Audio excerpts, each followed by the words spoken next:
What happens when the government trades clipboards for battering rams? When a quiet knock at the door becomes a full-blown ICE operation before breakfast? This isn't just about border walls or visa overstays, it's about a tidal wave of deportation raids sweeping through every major city in America with the subtlety of a marching band in a library. If you blink, you might miss it, but thousands definitely didn't. Welcome to 2025, where immigration enforcement has officially shifted into beast mode. The Department of Homeland Security has traded its business-casual approach for combat boots and helicopters. In just the first 50 days of the year, they racked up more arrests than they did in the entirety of 2024. Imagine that. 32,000 people taken in while most Americans were still recovering from New Year's Eve. These weren't just paperwork mix-up detentions either. Assault charges, DUIs, gun violations. If there were immigration violators lurking in the shadows of Miami or the alleys of Los Angeles, they didn't remain hidden for long. ICE didn't hold back. With precision and military-grade coordination, agents flooded into places like Chicago, Atlanta, Newark, and New York City. But these raids weren't just targeting the so-called worst of the worst. Nope, the net was cast wide. People with final deportation orders were obvious targets, but others found themselves swept up for far less severe offenses, or none at all. It's like going fishing for sharks and bringing in everything from minnows to whales. By May, the raids had picked up steam like a locomotive with no brakes. The data wasn't even fully out yet, but the message was loud and clear. No one without status was safe. You could be finishing your shift at a restaurant or dropping your kid off at school, and boom, your name's on the list. It wasn't just deportation. This was a public show of strength, a statement that immigration laws weren't just words buried in dusty books. They were action-packed chapters of a high-octane thriller. Donald Trump's administration wasn't shy about branding the operation. This wasn't just a cleanup, it was a national makeover. A campaign, they said, to restore public trust. Trust in what, exactly? That depends on which side of the border you were born on. For supporters, it was a long-overdue crackdown, a righteous return to law and order. For critics, it felt more like a state peasant sweep through communities that had spent decades trying to survive under the radar. And here's the twist: illegal border crossings dropped by a whopping 95% since Trump waltzed back into the Oval Office. That's not a typo, 95%, the lowest level since 2020, and probably enough for the campaign team to start printing mission accomplished banners. The administration boasted that even those without legal status were voluntarily self-deporting. Yes, that's a real thing now. Using the new CBP Home app, one tap, and you're on a bus out of the country. Uber, but for deportation. The self-deportation system, while bizarrely convenient, is being sold as humane and forward-thinking.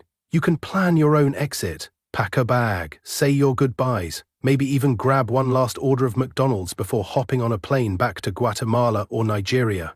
In exchange, the government promises to consider letting you back in later, if you behave, of course. It's immigration roulette, but with real lives on the line. Money talks, and the US government has thrown a lot of it at this mission. In March, Congress handed ICE a nice fat check, $500 million in fresh funding. The result?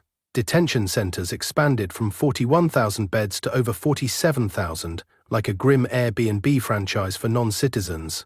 And that's just the beginning. A new bill, courtesy of Senator Lindsey Graham, aims to pump $175 billion, 0 cents, into border enforcement. That's billion with a B, enough to build an entirely new country, or, just lock up more immigrants.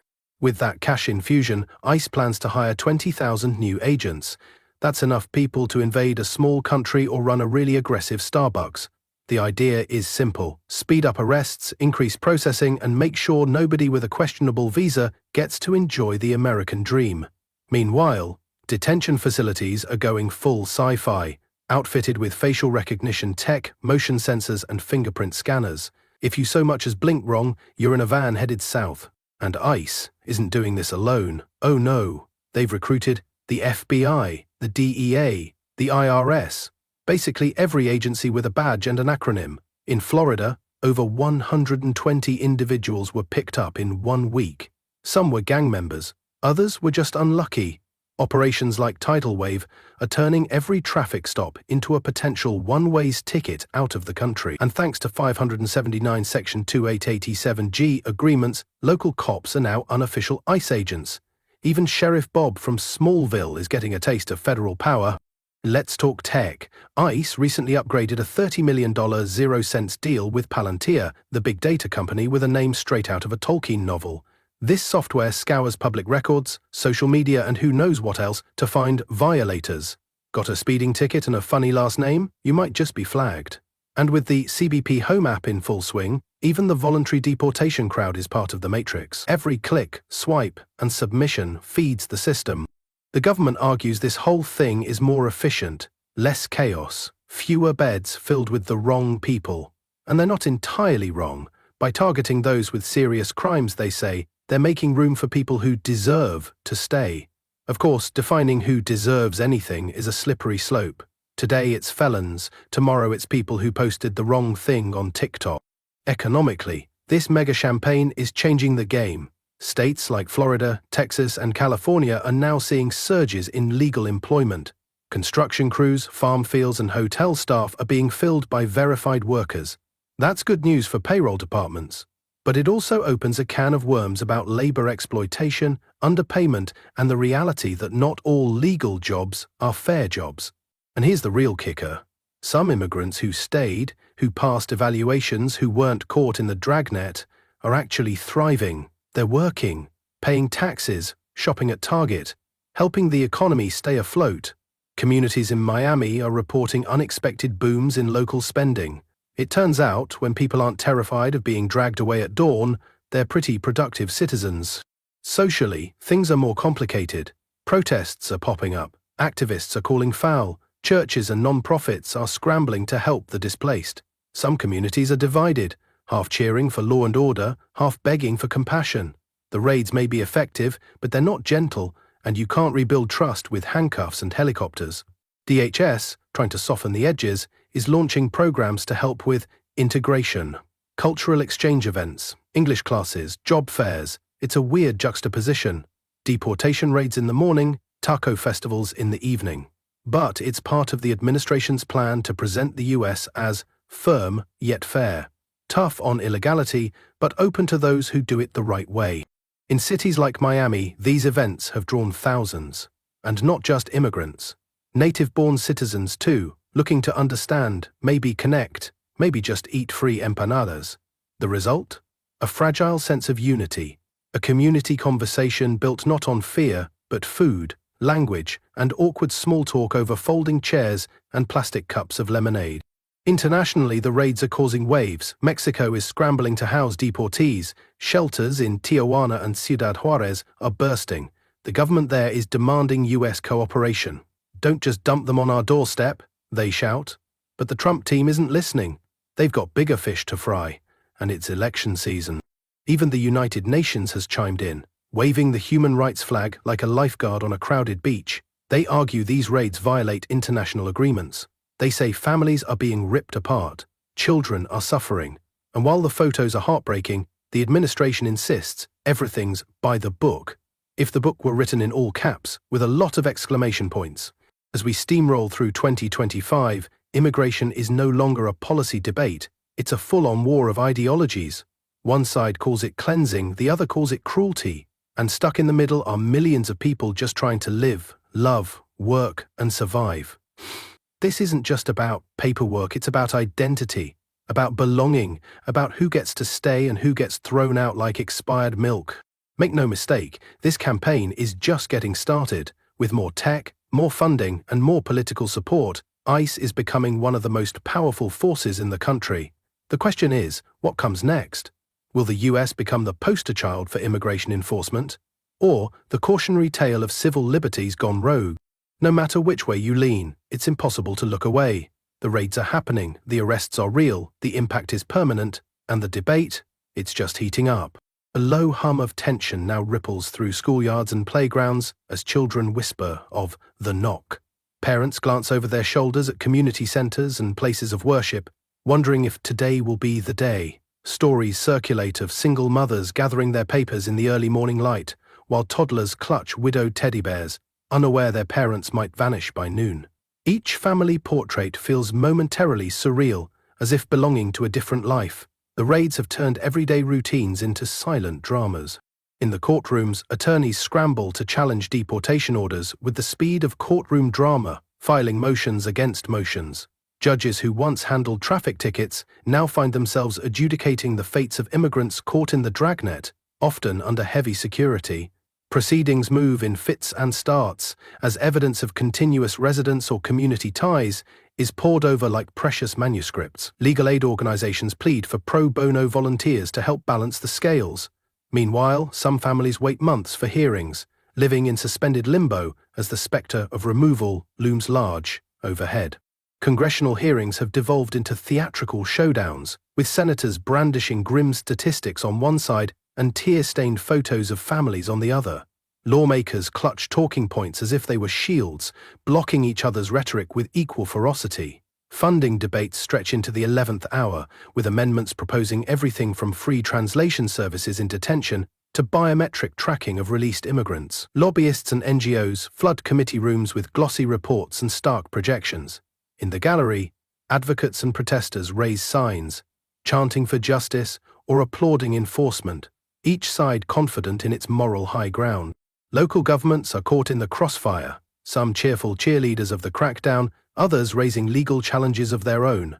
Sanctuary cities issue proclamations and safeguard ordinances, declaring municipal buildings off-limits to ICE agents. Mayors and governors trade barbs over jurisdiction in televised press conferences, turning border enforcement into a national spectator sport. City councils pass resolutions to limit cooperation with federal authorities, prompting threats of funding cuts from the Department of Homeland Security. The tug-of-war for power echoes across courthouses and city halls. Meanwhile, the private sector finds itself in a peculiar dance with deportation efforts. Construction firms lament labor shortages as workers vanish overnight, while tech startups advertise compliant staffing solutions to vet prospective employees' immigration status. Grocery stores adjust schedules and reroute shift patterns to compensate for missing shelf stockers. Shipping companies rerun logistics models around potential site raids.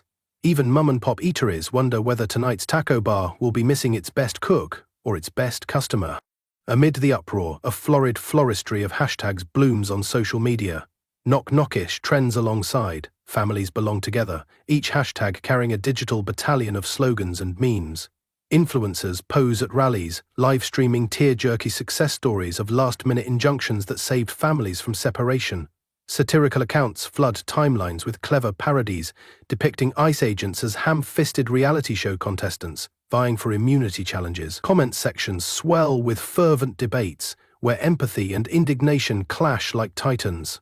The academic sphere hasn't stayed silent. Universities rush to host symposiums on the human cost of mass removal, flooding email inboxes with crisp invitations to panels titled Borders and Humanity, or the Ethics of Enforcement. Researchers present empirical studies on the effects of deportation on mental health, while sociologists track shifts in public opinion. Student activists march down campus boulevards, brandishing banners and demanding safe passage for their peers. Lectures on administrative law draw unexpected crowds as legal theory becomes deeply personal. Cultural ripples emerge in galleries and theaters. A new play depicts an immigrant's journey through the labyrinth of bureaucracy, scenes illuminated by stark spotlights and punctuated by ambient sirens. Art installations use discarded travel bags to symbolize shattered lives, each tag scrawled with the name of someone deported. Street musicians compose impromptu ballads lamenting separation, lyrics carried through city streets like mournful kites. Even comedy clubs test material on deportation, seeking laughter without trivializing pain. Non-profit organizations forge underground networks to assist those at risk. Safe houses sprout in unassuming neighborhoods, their locations shared through encrypted messaging apps. Volunteers cook meals, tutor children, and navigate complex detention systems to arrange legal representation. Medical professionals offer free checkups for families in transitional shelters, diagnosing stress ailments with concerned whispers. Faith leaders host midnight vigils, lighting candles for loved ones in exile. Veterans of past deportation campaigns, scholars who documented Operation Wetback or the Japanese internment, offer historical warnings. They note eerie parallels, sweeping raids, unchecked executive power, the scapegoating of vulnerable groups. Archival photographs and testimonies surface in documentaries that warn of repeating mistakes. Their cautionary tales underscore how swiftly civil liberties can be eroded under the banner of national security. The past resonates as prophecy, inviting uneasy reflection. On the diplomatic front, the US finds itself pressured by an unlikely coalition of allies. Canada issues travel advisories for American tourists, cautioning them about heightened scrutiny at border crossings. European Union diplomats express concern in hushed corridors of Brussels, reminding Washington of commitments to human rights treaties. President López Obrador of Mexico holds emergency meetings with his cabinet, preparing to receive waves of returnees. International pressure mounts, and the US posture faces scrutiny in United Nations Human Rights Council sessions.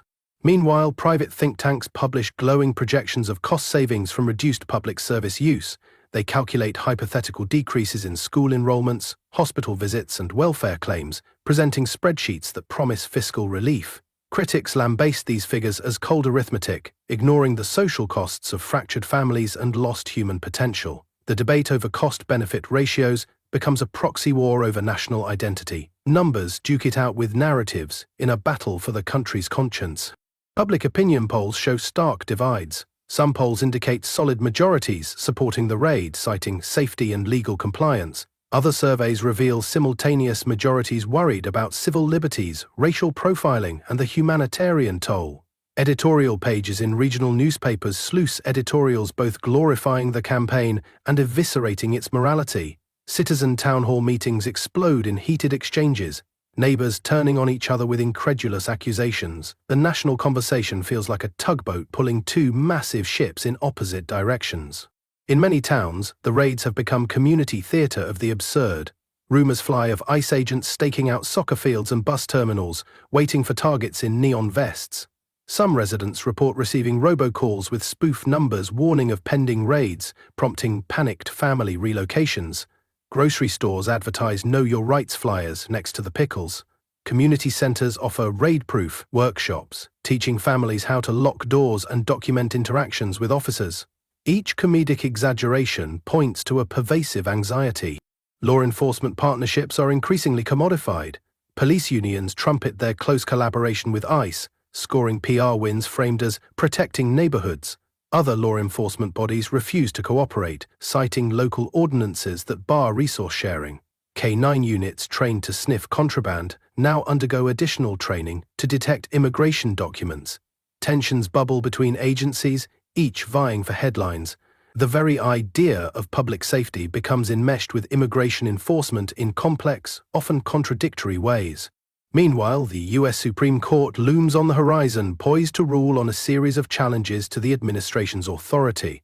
Arguments center on separation of powers, due process, and the non-delegation doctrine.